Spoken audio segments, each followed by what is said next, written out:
श्री परमात्मने नमः। भगवान श्री कृष्ण आप सभी पर अपना आशीष बनाए रखे। आप सभी का हर दिन शुभ हो। आज के वीडियो में आप सुनेंगे पद्म पुराण के पाताल खंड के अध्याय 135 को, जिसमें भगवान श्री कृष्ण के द्वारा व्रज तथा द्वारका में निवास करने वालों की मुक्ति, वैष्णवों की द्वादश शुद्धि, 5 प्रकार की पूजा, सालग्राम के स्वरूप और महिमा का वर्णन, तिलक की विधि, अपराध और उनसे छूटने के उपाय, हविष्यायन और तुलसी की महिमा। महादेव जी कहते हैं, देवी, एक समय की बात है, भगवान श्री कृष्ण द्वारका से मथुरा में आए और वहां से यमुना पार करके नंद के व्रज में गए। वहां उन्होंने अपने पिता नंद जी से तथा यशोदा मैया को प्रणाम करके उन्हें भली भांति सांत्वना दी। फिर पिता माता ने भी उन्हें छाती से लगाया। इसके बाद वे बड़े बूढ़े गोपों से मिले, उन सबको आश्वासन दिया तथा बहुत से वस्त्र और आभूषण आदि भेंट में देकर वहां रहने वाले सब लोगों को संतुष्ट किया। तत्पश्चात पावन वृक्षों से भरे हुए यमुना के रमणीय तट पर गोपांगनाओं के साथ श्री कृष्ण ने 3 रात तक वहां सुखपूर्वक निवास किया। उस समय उस स्थान पर अपने पुत्रों और स्त्रियों सहित नंद गोप आदि सभी लोग, यहाँ तक कि पशु पक्षी और मृग आदि भी भगवान वासुदेव की कृपा से दिव्य रूप धारण कर विमान पर आरूढ़ हुए और परम धाम वैकुंठ लोक को चले गए। इस प्रकार नंद के व्रज में निवास करने वाले सब लोगों को अपना निरामय पद प्रदान करके भगवान श्री कृष्ण देवियों और देवताओं के मुख से अपनी स्तुति सुनते हुए शोभा संपन्न द्वारकापुरी में आए। वहां वासुदेव, उग्रसेन, संकर्षण, प्रद्युम्न, अनिरुद्ध और अक्रूर आदि यादव प्रतिदिन उनकी पूजा करते थे तथा वे विश्वरूपधारी भगवान दिव्य रत्नों द्वारा बने लता गृहों में पारिजात पुष्प बिछाए हुए मृदुल पलंगों पर शयन करके अपनी 16,008 रानियों के साथ विहार किया करते थे। इस प्रकार संपूर्ण देवताओं का हित और समस्त भूभार का नाश करने के लिए भगवान यदुवंश में अवतीर्ण हुए थे।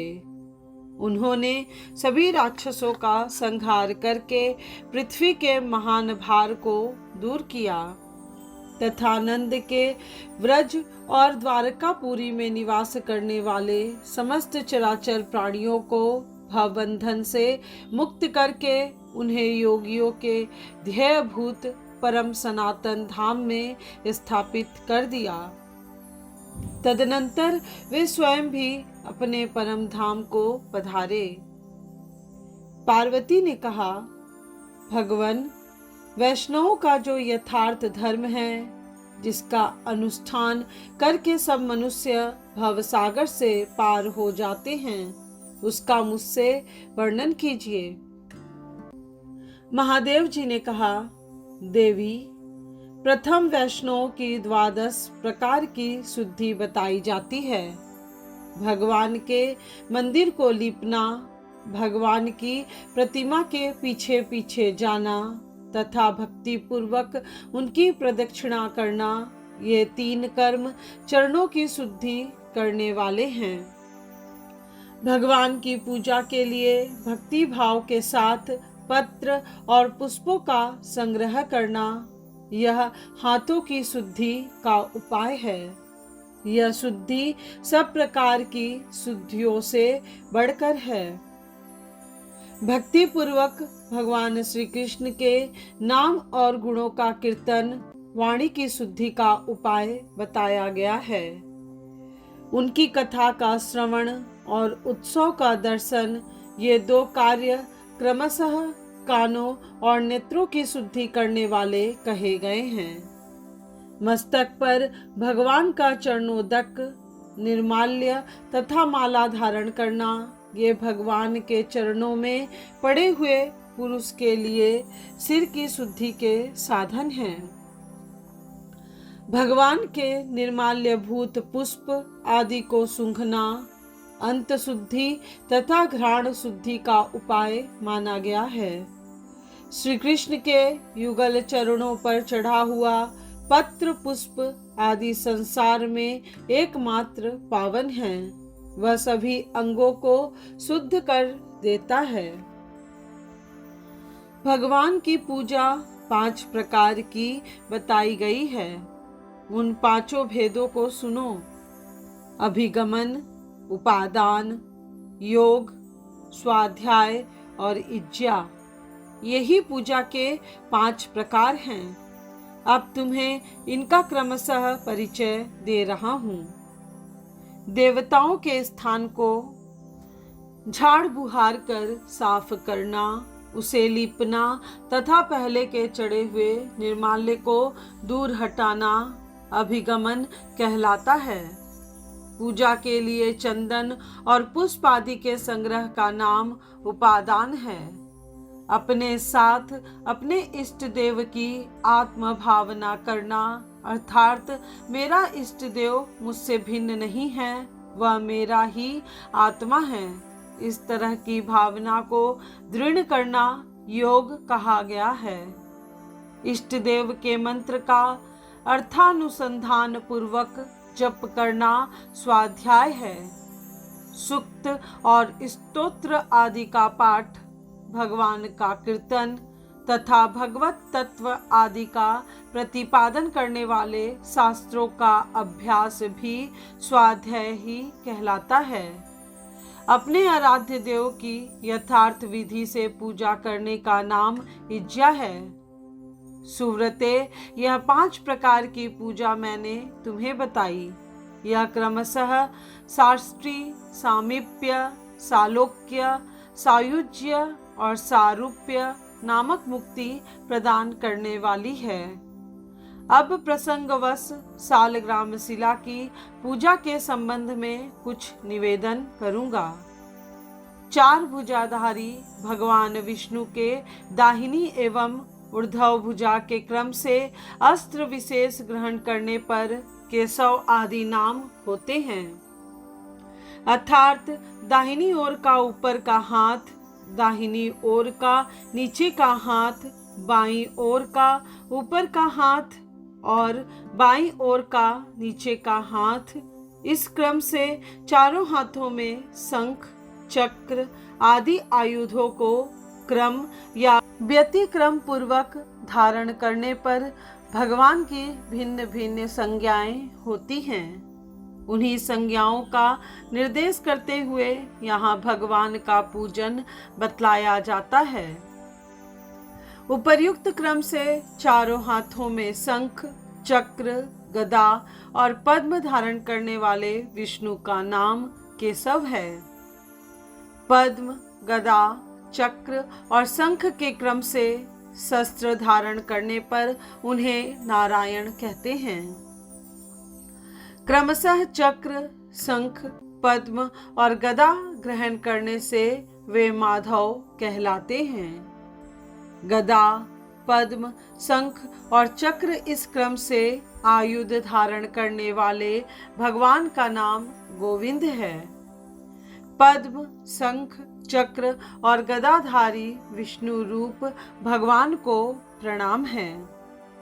शंख, पद्म, गदा और चक्र धारण करने वाले मधुसूदन विग्रह को नमस्कार है।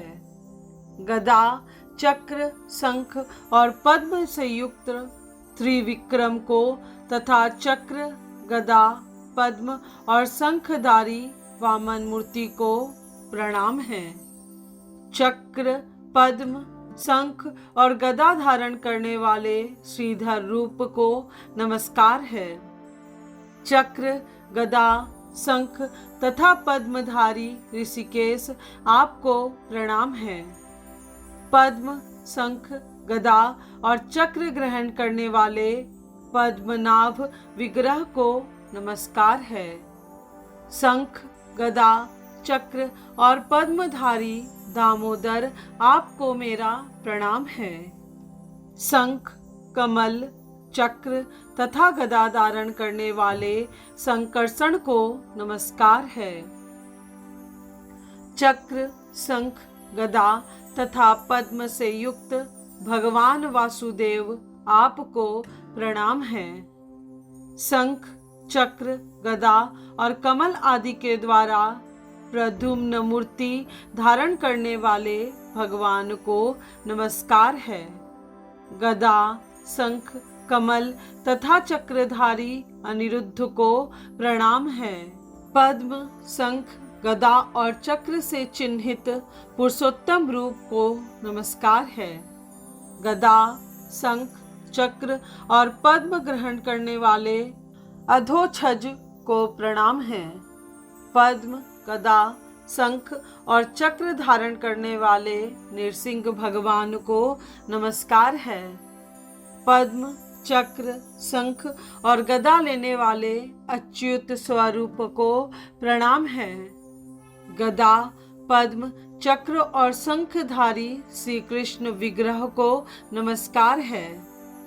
जिस सालग्राम शिला में द्वार स्थान पर परस्पर सटे हुए दो चक्र हों, जो शुक्ल वर्ण की रेखा से अंकित और शोभा संपन्न दिखाई देती हो, उसे भगवान श्री गदाधर का स्वरूप समझना चाहिए। संकर्षण मूर्ति में दो सटे हुए चक्र होते हैं। लाल रेखा होती है और उसका पूर्व भाग कुछ मोटा होता है। प्रद्युम्न के स्वरूप में कुछ कुछ पीलापन होता है और उसमें चक्र का चिन्ह सूक्ष्म रहता है। अनिरुद्ध की मूर्ति गोल होती है और उसके भीतरी भाग में गहरा एवं चौड़ा छेद होता है। इसके सिवा वह द्वार भाग में नील वर्ण और 3 रेखाओं से युक्त भी होती है।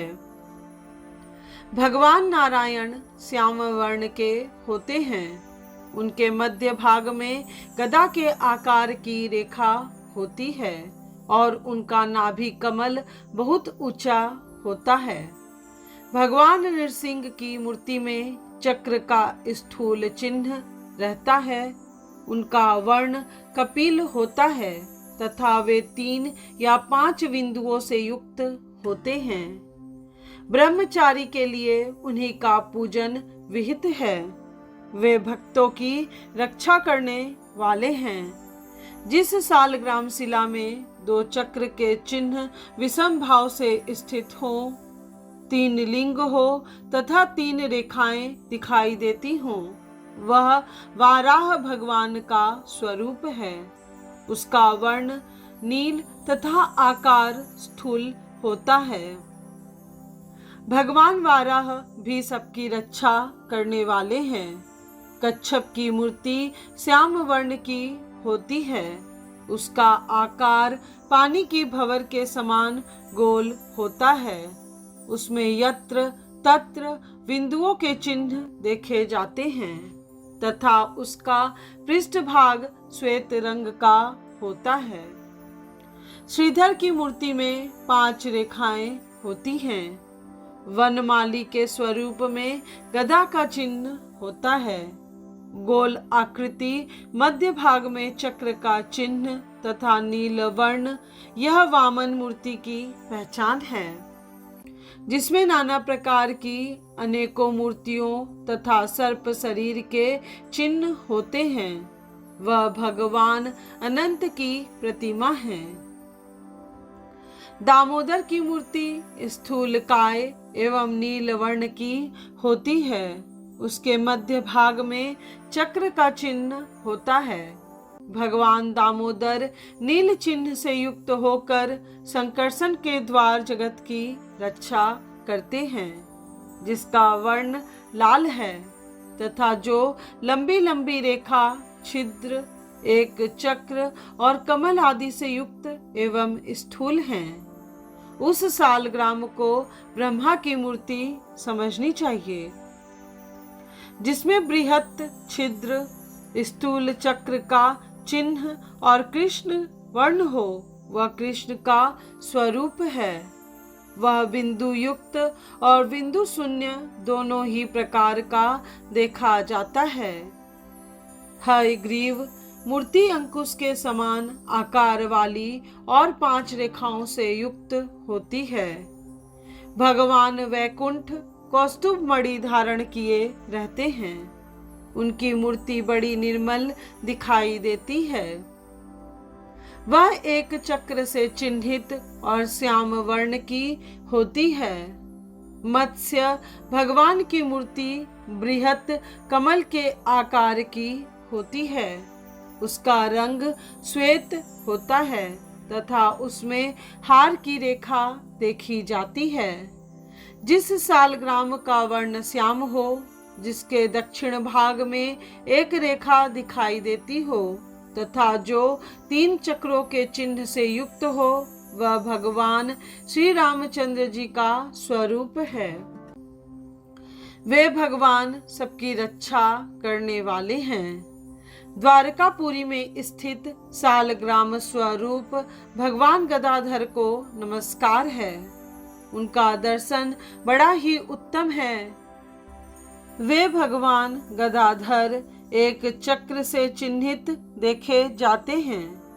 लक्ष्मी नारायण 2 चक्रों से, त्रिविक्रम 3 से, चतुर्व्यूह 4 से, वासुदेव 5 से, प्रद्युम्न 6 से, संकर्षण 7 से, पुरुषोत्तम 8 से, नवव्यूह 9 से, दशावतार 10 से, अनिरुद्ध 11 से और द्वादश आत्मा 12 चक्रों से युक्त होकर जगत की रक्षा करते हैं। इससे अधिक चक्र चिन्ह धारण करने वाले भगवान का नाम अनंत है। दंड, कमंडलू और अक्षमाला धारण करने वाले चतुर्मुख ब्रह्मा तथा 5 मुख और 10 भुजाओं से सुशोभित वृषध्वज महादेव जी अपने आयुधों सहित सालग्राम शिला में स्थित रहते हैं। गौरी, चंडी, सरस्वती और महालक्ष्मी आदि माताएं हाथ में कमल धारण करने वाले सूर्य देव, हाथी के समान कंधे वाले गजानन गणेश, 6 मुखों वाले स्वामी कार्तिकेय तथा और भी बहुत से देवगण सालग्राम प्रतिमा में मौजूद रहते हैं। अतः मंदिर में सालग्राम शिला की स्थापना अथवा पूजा करने पर ये उपर्युक्त देवता भी स्थापित और पूजित होते हैं।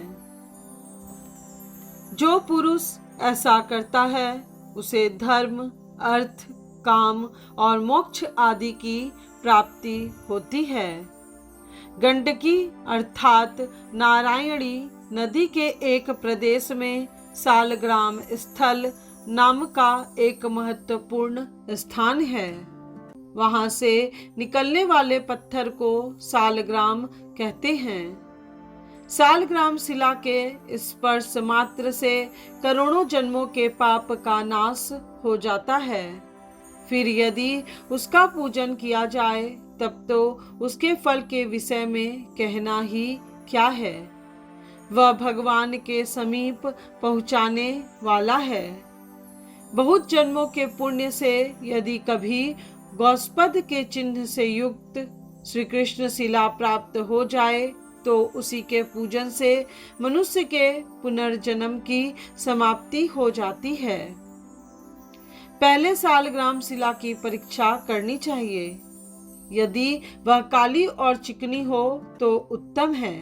यदि उसकी कालिमा कुछ कम हो तो वह मध्यम श्रेणी की मानी गई है, और यदि उसमें दूसरे किसी रंग का सम्मिश्रण हो तो वह मिश्रित फल प्रदान करने वाली होती है।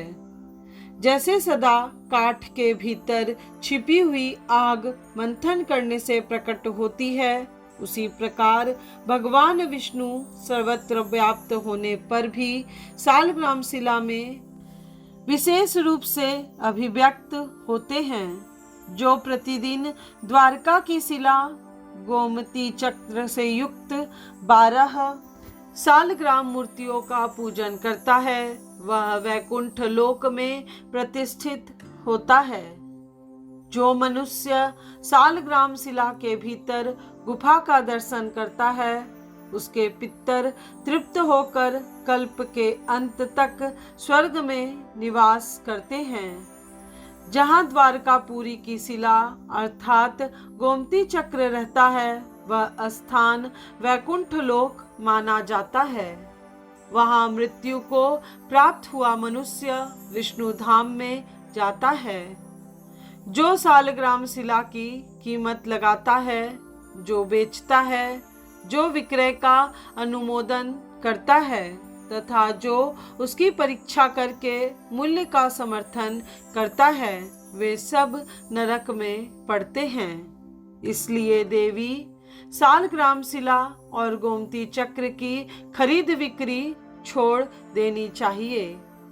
सालग्राम स्थल से प्रकट हुए भगवान सालग्राम और द्वारका से प्रकट हुए गोमती चक्र, इन दोनों देवताओं का जहाँ समागम होता है, वहाँ मोक्ष मिलने में तनिक भी संदेह नहीं है।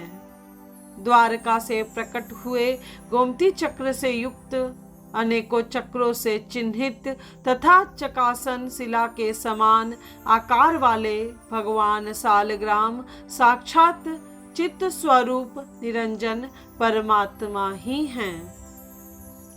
ओमकार रूप तथा नित्यानंद स्वरूप सालग्राम को नमस्कार है। महाभाग सालग्राम, मैं आपका अनुग्रह चाहता हूँ। प्रभो, मैं ऋण से ग्रस्त हूँ, मुझ भक्त पर अनुग्रह कीजिए। अब मैं प्रसन्नता पूर्वक तिलक की विधि का वर्णन करता हूँ। ललाट में केशव, कंठ में शिव पुरुषोत्तम, नाभि में नारायण देव, हृदय में वैकुंठ, बाईं पसली में दामोदर, दाहिनी पसली में त्रिविक्रम, मस्तक पर ऋषिकेश, पीठ में पद्मनाभ, कानों में गंगा यमुना तथा दोनों भुजाओं में श्री कृष्ण और हरि का निवास समझना चाहिए। उपर्युक्त स्थानों में तिलक करने से ये 12 देवता संतुष्ट होते हैं। तिलक करते समय इन 12 नामों का उच्चारण करना चाहिए। जो ऐसा करता है वह सब पापों से शुद्ध होकर विष्णु लोक को जाता है। भगवान के चरणोदक को पीना चाहिए और पुत्र, मित्र तथा स्त्री आदि समस्त परिवार के शरीर पर उसे छिड़कना चाहिए। श्री विष्णु का चरणोदक यदि पी लिया जाए तो वह करोड़ों जन्मों के पाप का नाश करने वाला होता है। भगवान के मंदिर में खड़ाऊं या सवारी पर चढ़कर जाना, भगवत संबंधी उत्सवों का सेवन न करना, भगवान के सामने जाकर प्रणाम न करना, उच्छिष्ट या अपवित्र अवस्था में भगवान की वंदना करना, एक हाथ से प्रणाम करना, भगवान के सामने ही एक स्थान पर खड़े खड़े प्रदक्षिणा करना, भगवान के आगे पांव फैलाना, पलंग पर बैठना, सोना, खाना, झूठ बोलना, जोर जोर से चिल्लाना, परस्पर बात करना, रोना, झगड़ा करना, किसी को दंड देना, अपने बल के घमंड में आकर किसी पर अनुग्रह करना, स्त्रियों के प्रति कठोर बात कहना, कंबल ओढ़ना, दूसरों की निंदा, पराई स्तुति, गाली बकना, अधोवायु का त्याग अर्थात अपशब्द करना, शक्ति रहते हुए गौड़ उपचारों से पूजा करना, मुख्य उपचारों का प्रबंध न करना, भगवान को भोग लगाए बिना ही भोजन करना, सामयिक फल आदि को भगवान की सेवा में अर्पण न करना, उपयोग में लाने से बचे हुए भोजन को भगवान के लिए निवेदन करना, भोजन का नाम लेकर दूसरे की निंदा तथा प्रशंसा करना, गुरु के समीप मौन रहना, आत्म प्रशंसा करना तथा देवताओं को कोसना, ये विष्णु के प्रति 32 अपराध बताए गए हैं। मधुसूदन, मुझसे प्रतिदिन हजारों अपराध होते रहते हैं, किंतु मैं आप ही का सेवक हूँ, ऐसा समझकर मुझे उनके लिए क्षमा करें। अपराध सहस्त्राणि क्रियन्ते हर्निशं मया तवाहमिति माम मत्वा क्षमस्व मधुसूदन। इस मंत्र का उच्चारण करके भगवान के सामने पृथ्वी पर दंड की भांति पड़कर साष्टांग प्रणाम करना चाहिए। ऐसा करने से भगवान श्री हरि सदा हजारों अपराध क्षमा करते हैं। द्विजातियों के लिए सवेरे और शाम 2 ही समय भोजन करना वेद विहित है। गोल लौकी, लहसुन, ताड़ का फल, भाटा, इन्हें वैष्णव पुरुषों को नहीं खाना चाहिए। वैष्णव के लिए बड़, पीपल, मदार, कुंभी, तिंदुक, कोविदार अर्थात कचनार और कदम्ब के पत्ते में भोजन करना निषिद्ध है। जला हुआ तथा भगवान को अर्पण न किया हुआ अन्न, जंबीर और बिजोरा, नींबू, साख तथा खाली नमक भी वैष्णव को नहीं खाना चाहिए। यदि देवात कभी खा ले तो भगवान नाम का स्मरण करना चाहिए। हेमंत ऋतु में उत्पन्न होने वाला सफेद धान जो सड़ा हुआ न हो, मूंग, तिल, यव, केराव, कंगनी, निवार, साक, हिल मोचिका, काल साक, बथुआ, मूली, दूसरे मूल साक, सेंधा और सांभर नमक, गाय का दही, गाय का घी, बिना माखन निकाला हुआ गाय का दूध, कटहल, आम, हर्रे, पीपली, जीरा, नारंगी, इमली, केला, लवली, आंवले का फल, गुड़ के सिवा ईख के रस से तैयार होने वाली अन्य सभी वस्तुएं तथा बिना तेल के पकाया हुआ अन्न, इन सभी खाद्य पदार्थों को मुनि लोग हविष्यान्न कहते हैं। जो मनुष्य तुलसी के पत्र और पुष्प आदि से युक्त माला धारण करता है, उसको भी विष्णु ही समझना चाहिए। आंवले का वृक्ष लगाकर मनुष्य विष्णु के समान हो जाता है। आंवले के चारों ओर 350 हाथ की भूमि को कुरुक्षेत्र जानना चाहिए।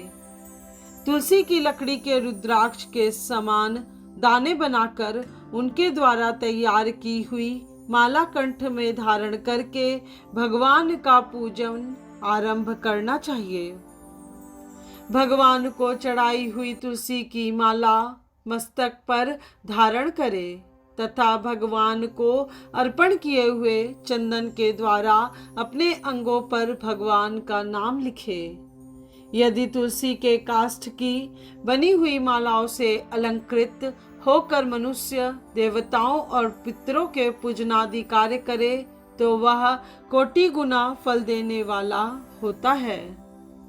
जो मनुष्य तुलसी के काष्ठ की बनी हुई माला भगवान विष्णु को अर्पित करके पुनः प्रसाद रूप से उसको भक्ति पूर्वक धारण करता है, उसके पातक नष्ट हो जाते हैं। पाद्म आदि उपचारों से तुलसी की पूजा करके इस मंत्र का उच्चारण करें। जो दर्शन करने पर सारे पाप समुदाय का नाश कर देती है, स्पर्श करने पर शरीर को पवित्र बनाती है, प्रणाम करने पर रोगों का निवारण करती है। जल से सींचने पर यमराज को भी भय पहुंचाती है। आरोपित करने पर भगवान श्री कृष्ण के समीप ले जाती है और भगवान के चरणों में चढ़ाने पर मोक्ष रूपी फल प्रदान करती है। उस तुलसी देवी को नमस्कार है।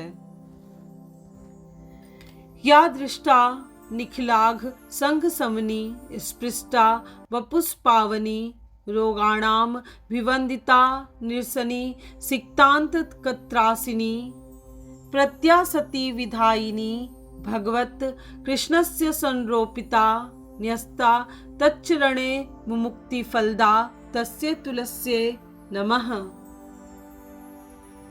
आज की यह कथा यहीं पे पूर्ण हुई। उम्मीद करती हूँ आने वाले वीडियो में आप पद्म पुराण के पाताल खंड के अध्याय 136 को अवश्य सुनेंगे, जिसमें नाम कीर्तन की महिमा, भगवान के चरण चिन्हों का परिचय तथा प्रत्येक मास में भगवान की विशेष आराधना का वर्णन किया गया है। आज का वीडियो आपको पसंद आया हो तो वीडियो को लाइक, शेयर और सब्सक्राइब करें। साथ ही कमेंट बॉक्स में ओम नमो नारायण जरूर लिखिएगा।